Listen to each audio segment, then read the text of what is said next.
오늘은 별명이 붙어있는 주일입니다. 무슨 주일이라고 하죠? 네? 네, 종려주일이라고 합니다. 왜 종려주일이라고 하냐면 많은 사람들이 종려나무 가지를 꺾어다가 흔들며 주님 앞에 노래하고 환영했다고 해서 종려주일입니다. 사실은 굉장히 슬픈 날이죠. 그동안에 여러 번 주님은 예루살렘을 방문하셨습니다마는 오늘 예루살렘을 방문하는 이 방문은 그 일생의 마지막 방문이 되는 것입니다. 그래서 예루살렘에 들어오셔서 남은 일주일 동안 많은 고초를 당하시고 이제 이번 주 금요일 날 십자가에 죽으시는 날이 되겠습니다. 그래서 어떤 의미에서는 이 종려주일이 굉장히 슬픈 날이죠. 주님이 십자가를 지기 위해서 죽으시러 가는 날이니까. 근데 참 놀랍게도 오늘 종려주일의 기사는 역설적인 분위기를 연출합니다. 죽으러 가는 사람의 어떤 분위기가 아니라 도리어 뭐라고 할까요? 급제하고 돌아오는 날?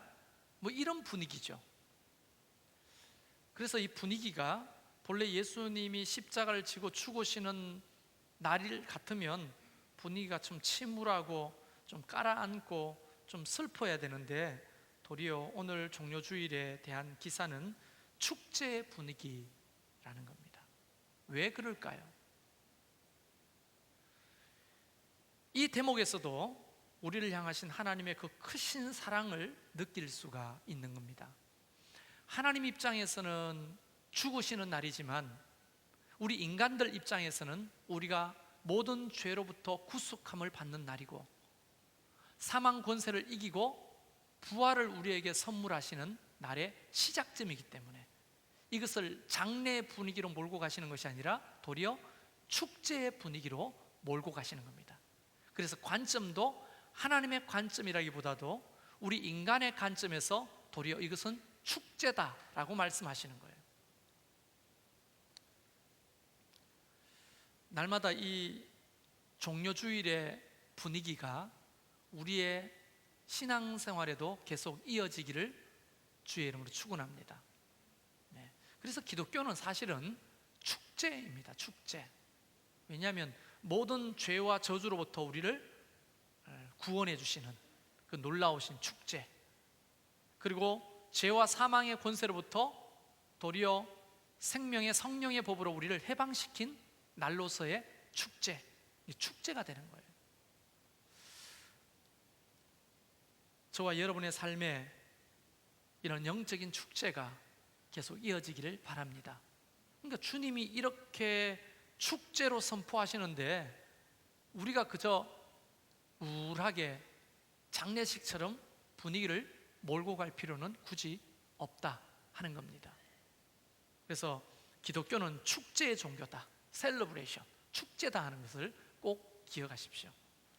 그러려면 먼저 여러분의 얼굴이 밝아져야 합니다. 서로 보세요. 지금 어두침침하게 해가지고 무슨 장례식에 조문 오신 것처럼 그래 있지 말고 오늘은 축제입니다. 할렐루야. 그리고 종려주의인 동시에 오늘 이사하는 날이죠. 축제입니다. 물론 단칸방으로 이사가는 느낌이 있습니다만은 그래도 하나님이 새로운 장소로 우리를 이끄시는 축제의 날인 겁니다. 자, 이 축제의 날, 이 본문을 우리가 읽었는데요, 종려주일이라고 하는 이 축제 날을 가만히 보면 그냥 우리가 생각하는 그 드라마의 영화의 한 장면이 떠오르죠. 이 종려주일 하면 어때요? 소리가 좀 시끌벅적합니까?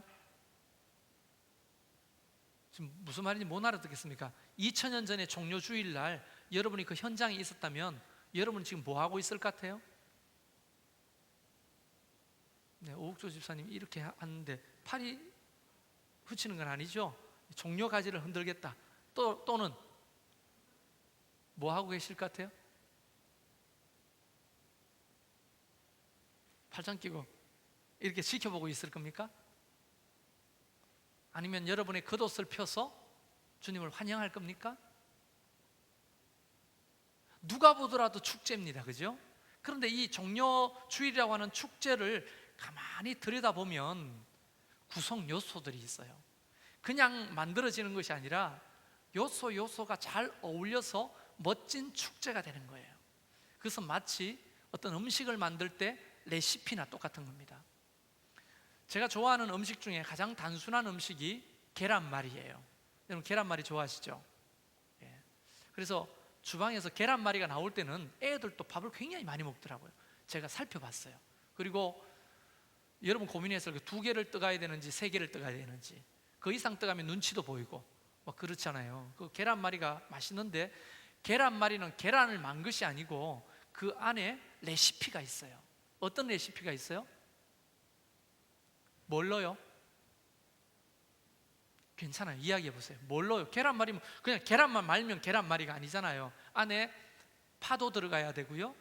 그 다음에 우리 여기에서 하는 그 주방팀에서 하는 거 보면 당근도 들어가고요. 그 다음에 양파도 들어가고요. 어떤 집은 햄도 들어가고요. 빠질 수 없는 게 있잖아요. 소금이 들어가고요. 그리고 일식집에서 하는 그 계란말이는 또 물과 우유를 좀 넣기도 하고요. 그냥 일반적인 계란말이가 아니고 레시피가 있는 거예요. 레시피가. 이 종려주일의 이 분위기도 그냥 막 무작정 종려나무까지를 흔들면서 호산나 부르는 것이 아니고 가만히 살펴보면 멋진 신앙의 레시피들이 모아져서 멋진 축제가 되는 거예요. 그래서 오늘 이 종려주일의 분위기를 좀 깊이 들여다보면서 이 종려주일의 레시피는 뭔가 4가지 레시피를 우리가 좀 살펴보려고 하고요. 이 종려주일의 어떤 축제 분위기가 저와 여러분의 삶 속에도, 신앙 속에도 이 레시피들을 잘 준비해서 늘 축제가 되기를 바라는 겁니다. 그래서 오늘 이 레시피는 종려주일의 레시피이기도 하지만 저와 여러분의 신앙생활 속에 레시피가 되기를 바랍니다. 그러면 여러분의 삶이 멋진 축제의 삶이 될 겁니다. 왜 아멘을 안 해요? 축제의 삶이 되기를 바라면 우울하기를 바라요? 네? 자, 그러면 한번 따져봅시다. 하나씩 어떤 레시피들이 모여서 이 축제를 만들어 가는지. 우선 예수님께서 1절에 보면 제자 중 2를 보내십니다. 이르시되 너희는 맞은편 마을로 가라. 그리로 들어가면 곧 아직 아무도 타보지 않은 나귀 새끼가 메어 있는 것을 보리니 풀어 끌고 오라. 만일 누가 너희에게 이렇게 하느냐 묻거든 주가 서시겠다 하고 그리하면 즉시 이리로 보내리라 하시니. 자, 저는 어릴 적에요 심부름을 많이 했는데 그 중에서 가장 가기 싫은 심부름이 뭐냐면 외상 심부름이었어요. 외상. 여러분 외상 심부름 해보셨어요? 별로 공감이 안 되는 분들도 외상, 물론 금수저 물고 태어나신 분은 외상이라는 걸 모르겠죠. 근데 어릴 적에 가서 다음에 준다고 참기름 한 병만 아줌마 보고 달라고 해. 그러면 가기 싫은 가 이러면 갑니다. 가가지고 아줌마 죄 지은 것처럼 아줌마 우리 엄마가 참기름 한 병만 달라고 하시던데요 하면 그 아줌마 그냥 내주는 분이 아니에요. 지난번에도 파 한 당 가져가서 돈을 안 갚았는데 또 참기름을 달라고 하면 내가 우리는 뭐 흙 파먹고 사냐고 너 엄마한테 꼭 전해라. 대파값도 갚으라고 꼭 전해. 그러면 서가지고 고개를 숙이고 죄 지은 것처럼 예 하고 참기름 한 병을 들고는 도망치듯 그 가게를 나와가지고 엄마한테 줍니다. 그 엄마한테 그렇게 투덜대죠. 다시는 외상심부름 안 한다고. 근데 며칠 지난 후에 또 외상심부름을 하는 거예요. 가가지고 보리쌀 반대만 얻어오라는 거예요. 보리쌀 반대. 안 간다고 누나 보고 시키라고. 누나는 그러면 다 컸는데 가려고 하겠어요? 동생들 시키면 되겠냐고. 장남이 네가 가야지. 그래가지고 또 가는 겁니다. 가가지고 죄인처럼 아주머니 우리 엄마가 보리쌀 반대만 달라고 하던데요. 도대체 너 엄마는 도대체 우리한테 뭘 맡겨놨냐고. 지난번에 대파값 안 갚았지. 그 다음에 참기름값 안 갚았지. 그런데 보리쌀 반대 달라면 뭐 하냐고. 돈 가져오라고. 그래 갑니다. 가면 돈 가지고 오라던데요. 엄마 보고 하면 내일 준다고 빨리 받아오라고. 그럼 다시 갑니다. 여러분, 이것이 계속 이어지는데 너무너무 힘든 거예요. 그러고는 이제 보리쌀 반대까지 얻어왔잖아요. 외상값이 밀려 있는데 저녁에 아버지가 와가지고 주전자를 주면서 대포 반대만 사오라는 거예요. 대포. 여러분, 대포가 뭔지 알죠? 북한에서 솔 나오는 대포 말고요, 막걸리 옛날에는 말통에 담아놓고 있는데 그거 반대만 주전자에 받아오라는 거예요. 돈은요, 달아놓고 가져와. 아버지도 달아놓고 가져오라는 거예요. 주전자를 들고 가가지고 들어갈까 말까 몇 번이나 고심하다가 문을 드르륵 열고 들어가면 또 네가 왔냐?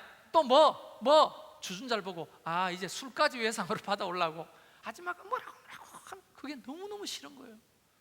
이번에는 우리 아버지가 보냈는데요, 너 엄마나 너 아버지나 다 똑같은 사람이라고 장부를 보여주면서 보라고, 안 갚은 게 이렇게 많다고.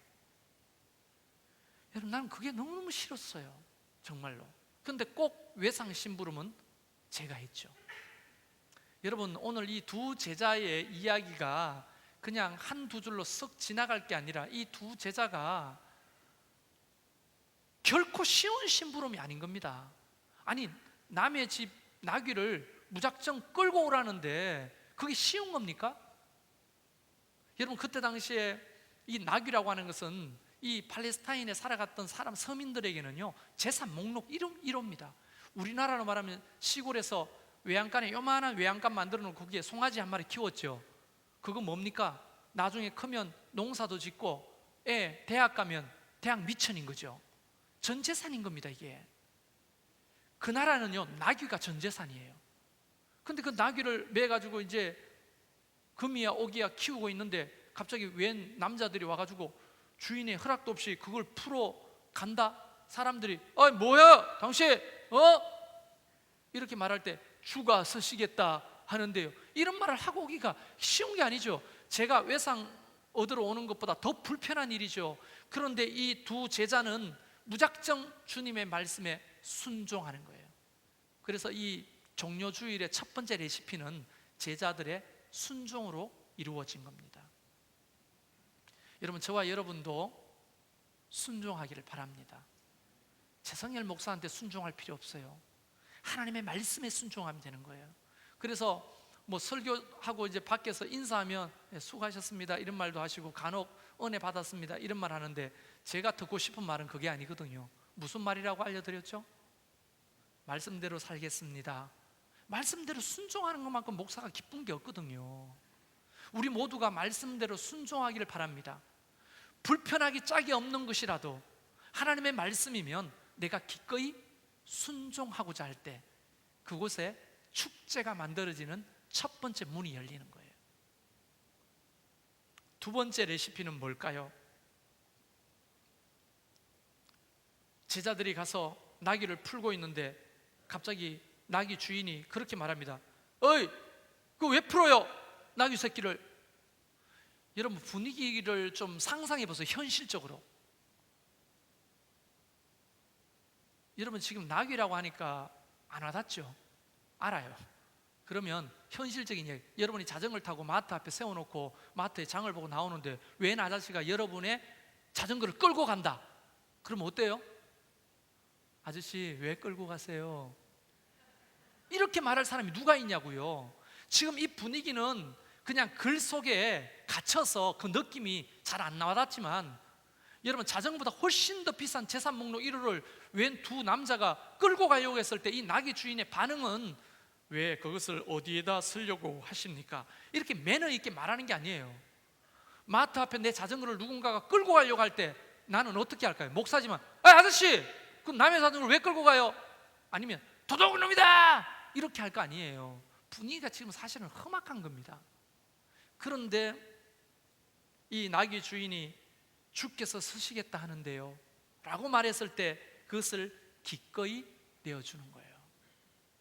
여러분, 이 나귀 주인의 헌신이 두 번째 이 축제의 레시피가 되는 거예요. 여러분, 주님 앞에 나귀 새끼를 풀어줄 수 있는 헌신이 저와 여러분에게 있기를 바랍니다. 그런데 우리는 내 거다 하면 이렇게 잡고 부여잡고 주님을 위해서는 절대로 안 올려가면 그 어떻게 축제의 삶이 되겠어요? 주시는 이도 하나님이시고 취하시는 이도 하나님이시고 이 세상 모든 만물의 주관자가 하나님이시고, 여러분 믿으십니까? 재물을 얻을 만한 능력을 주시는 이도 여호와 하나님이시고, 이 제가 지금 말하는 게 아니고 성경에 나오는 말씀들을 여러분에게 이야기하는 거예요. 모든 것들이 다 주님 것이니 주께서 쓰시겠다 하면 우리의 달란트도, 우리의 은사도, 또 내지는 우리가 가진 재능도, 또 내지는 재물도, 내 힘과 능력도, 시간도 주님을 위해 헌신할 줄 알아야 되지 않겠습니까?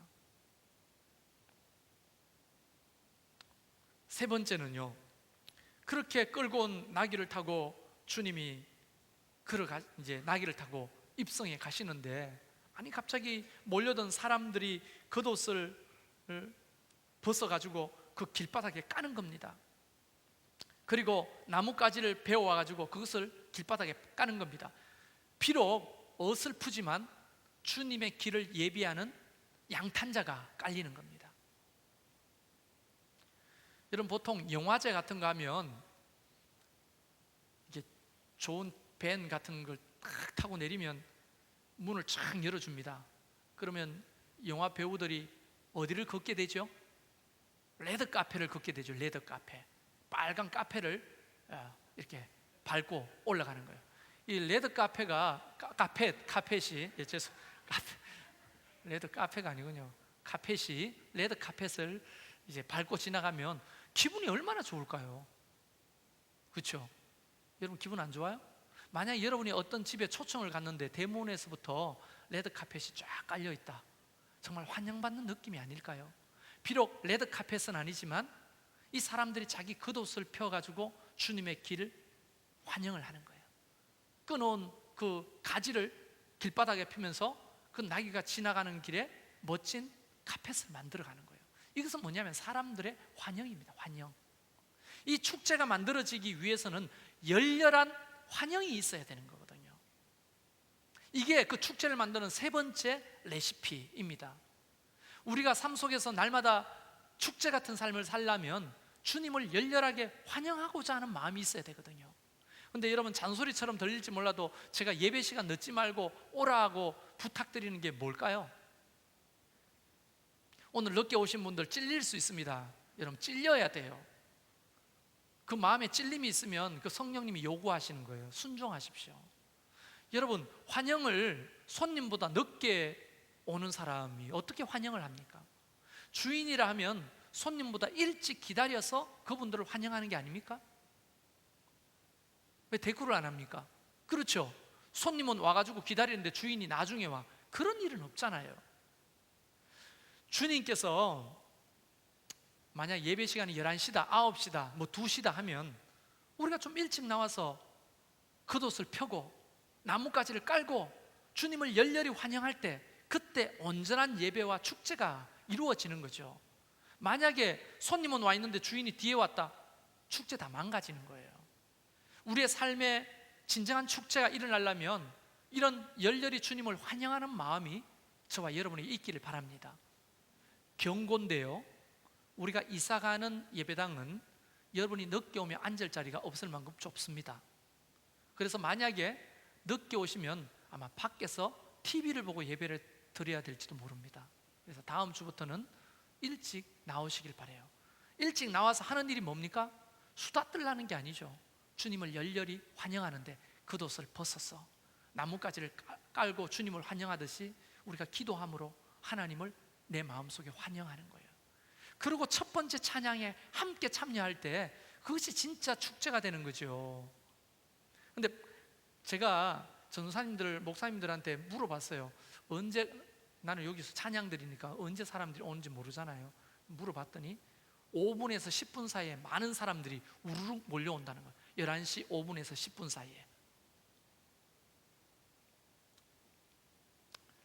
여러분 괜찮아요? 5분에서 10분 사이에 올 수 있다면 5분 전, 10분 전에도 올 수 있다는 얘기잖아요. 이게 습관인 거죠. 주님을 열렬하게 환영하는 마음이 준비되지 않는 상태에서 예배하는 것과 준비된 상태에서 주님을 예배하는 것과는 질적으로 달라집니다. 여러분 제발 부탁인데 우리도 겉옷을 펴고 나뭇가지를 길에 펼 수 있길 바랍니다. 아멘 하십시오. 그리고 다음 주에 그렇게 하십시오. 자, 지금 우리 교회는요 이런 형국이에요. 어떤 형국이에요? 주님이 나귀를 타고 가시는데 뒤에 와가지고 뒤에 지나간 길에다가 자기 옷을 펴고 나뭇가지를 까는 거예요. 이게 말이 안 되잖아요. 앞서가서 옷을 깔고 앞서가서 나뭇가지를 깔아야 하잖아요. 어떨 때는 보면 목자와 바나바도 안 나타나, 그 시간에. 근데 마음속에 또 교회 옮길지 모르는데 이 소리 듣고 난 그런 사람하고 예배하기 싫어요. 정말로. 왜냐하면 하나님이 이곳에 우리를 기다리시면 우리가 먼저 가서 환영하는 게 상식이잖아요. 근데 상식이 안 되면 힘들어지잖아요, 서로. 여러분, 잔소리라고 듣지 말고 왜 그런 말을 자꾸 하냐 하지 말고 여러분을 돕기 위해서요. 꼭 환영할 수 있기를 바랍니다. 네 번째 레시피가 뭐냐면 그들이 하는 것을 보십시오. 앞서 가고 뒤에서 따르는 자들이 소리 지르되 호산나 찬송하리로다. 주의 이름으로 오시는 이여 찬송하리로다. 오는 우리 조상 다윗의 나라여 가장 높은 곳에서 찬송하리로다. 여러분, 이 분위기를 한마디로 말하면 뭐 하는 겁니까? 이게 뭐 하는 거죠? 주님을 예배하는 거잖아요. 경배하는 거잖아요. 이 종려 주일의 마지막 레시피는 바로 예배입니다. 예배. 그분을 메시아로 인정하고 그분을 높여드리는 거예요. 다윗의 자손이라는 말은 곧 메시아, 구약에서 예언된 우리를 구원한 메시아라는 그런 의미거든요. 여러분, 경배와 찬양이라 할 때 경배는 그분으로 인정하는 것이고 찬양이라고 하는 것은 그분의 행하신 일을 칭찬해 드리는 거잖아요. 그래서 경배와 찬양을 한마디로 말하면 워십, 예배가 되는 거죠. 지금 이 사람들은 경배와 찬양을 하고 있는 겁니다. 예배를 하고 있는 겁니다. 이런 자들을 하나님이 오늘도 찾으시는 거죠. 요한복음 4장에 보면 오늘도 신령과 진정으로 예배하는 자들을 찾고 계시는 거예요. 이 예배의 레시피가 포함될 때 마치 계란말이에 소금이 들어갈 때 진정한 맛을 내는 것처럼 예배가 살아있을 때 우리의 삶에 진정한 축제가 이루어지게 되는 겁니다. 여러분에게 부탁드리는 것은 예배를 가소롭게 여기지 않았으면 좋겠어요. 모든 예배는 다 살아계신 하나님 앞에 경배와 찬양을 드리는 겁니다. 여러분, 우리의 관객은 오직 한 분 하나님이시잖아요. 그래서 우리가 앞에 찬양을 인도할 때 정말 7명, 5명 밖에 없어요. 첫 번째 찬양을 시작할 때. 그렇지만 우리의 관객은 사람이 아니기 때문에 아무도 없어도 그 시간에 하나님 앞에 올려드리는 거예요. 성빈이 그래 안 그래? 그렇지? 아무도 없는데 예배를 어떻게? 아니, 아무도 없어도 여러분이 그 50분에 아무도 없어도 찬양팀은 찬양을 그 시간에 시작할 겁니다. 왜? 찬양을 받으시는 분은 오직 한 분 하나님이시기 때문에. 사람 때문에 밴드가 동원되고 찬양하는 게 아니거든요. 온전한 예배는 하나님 앞에 그런 것들로부터 세워짐으로 온전한 예배가 되는 거예요. 사랑하는 성도 여러분, 저는 여러분이 이 사람들이 열정적으로 뒤따르고 앞서가며 소리를 높여 찬송했듯이 저와 여러분의 삶이 그런 열정적인 예배자가 되기를 주의 이름 축원합니다. 자, 그렇게 보면 오늘 이 종려 주일의 레시피는 제자들의 순종, 나귀 주인의 헌신, 사람들의 열렬한 환영, 열정적인 예배가 만든 축제인 겁니다. 이 네 가지 레시피가 그 중에 하나라도 빠지면 온전한 축제로서의 어떤 종려주일이 이루어질 수 없는 것처럼 저희 삶에도 이런 축제적인 예배가 계속 되려면 여러분의 순종과 또 여러분의 헌신과 열렬히 주님을 환영하는 마음과 열정적인 예배가 잘 레시피로 버물려 있을 때 여러분의 삶이 축제가 되는 것입니다. 할렐루야. 여러분은 어떤 부분이 제일 부족한 것 같습니까? 소금이 빠진 것 같아요? 아니면 양파가 빠진 것 같아요? 뭐가 빠진 것 같습니까? 좀 부족한 부분이 뭘까요? 우리 인생에, 우리 신앙생활에. 순종? 불편하지만 하나님 앞에 기꺼이 순종하십니까? 비록 아깝지만 기꺼이 헌신하십니까? 열렬한 환영이 여러분에게 있습니까? 환영은 앞서 하는 겁니다. 그죠? 열정적인 예배 드리고 계십니까? 제가 직분을 떼고 저도 여러분과 똑같은 성도의 한 사람으로서 이야기하는 겁니다. 저는 부족함이 정말 많은 성도입니다. 그런데도 불구하고 하나님이 저를 귀하게 여기시고 하나님의 말씀을 전하는 자로 목사로 세우신 의미가 뭘까? 누군가가 묻는다면 저는 고민하지 않고 한 가지를 얘기할 수 있어요. 이것 때문에 하나님이 나를 쓰시는 거다.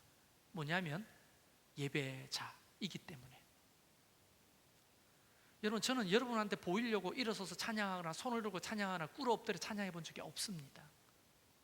나는 그 순간에는 오직 하나님과 나만 있다고 생각하고 예배를 하거든요. 비록 힘이 없고 아프고 어려워도 반대 정신을 가지고 열정적으로 예배하는 것을 포기하지 않으려고 하거든요. 그때 하나님은 그것을 참 기뻐하시는 거예요. 저는 여러분이 마음이 어떠하든지 상태가 어떠하든지 여러분이 하나님 앞에서는 열정적인 예배자가 되길 바랍니다. 이런 것들이 묶어져 있을 때 여러분을 귀하게 쓰시는 거예요. 예배가 안 되면 다 무너지는 거예요. 그래서 예배가 살아나야 모든 것이 살아나고 예배가 무너지면 모든 것이 무너진다는 말이 그냥 헛구호가 아닙니다. 여러분의 인생에 정말 뭔가가 살아나고 회복되기를 바란다면 예배를 회복해 보십시오. 그러면 살아나기 시작합니다. 기적이 이루어지기 시작하는 거예요. 여러분, 제가 이곳에 서 있는 것 자체는 기적입니다. 내 같은 놈을 하나님이 말씀을 전하는 자로 목사로 세우셨다는 것은요, 너무너무 기적이에요. 근데 뭘 보고? 예배자니까. 2사람이 모여서도 3사람이 모여서도 저는 새벽에도 목을 아끼지 않거든요. 그냥 내 피곤한 게 중요하니까 뭐 개미 소리로 찬양하고 뭐 피곤하니까 손 안 들고 뭐 남들 보기에 불편하니까 뭐 가만히 있고 이런 마음이야. 하나님 앞에서는 열정적으로 예배하는 거예요. 하나님이 그것을 기뻐하시는 거예요. 여러분도 사람마다 다 형태는 다르겠지만 이런 열정적인 예배가 드리기를 바랍니다. 그래서 제가 만든 레시피를 여러분에게 소개해 드립니다. 순종 2소푼 반, 잘 기억하세요. 헌신 1스푼 반, 그리고 환영 3스푼, 그리고 예배 10스푼. 이것을 넣어서 잘 버무리면 우리의 삶은 축제가 될 겁니다. 정말 맛나고 먹음직한 그런 축제가 될 것입니다. 우리 이 시간 잠깐 기도할 때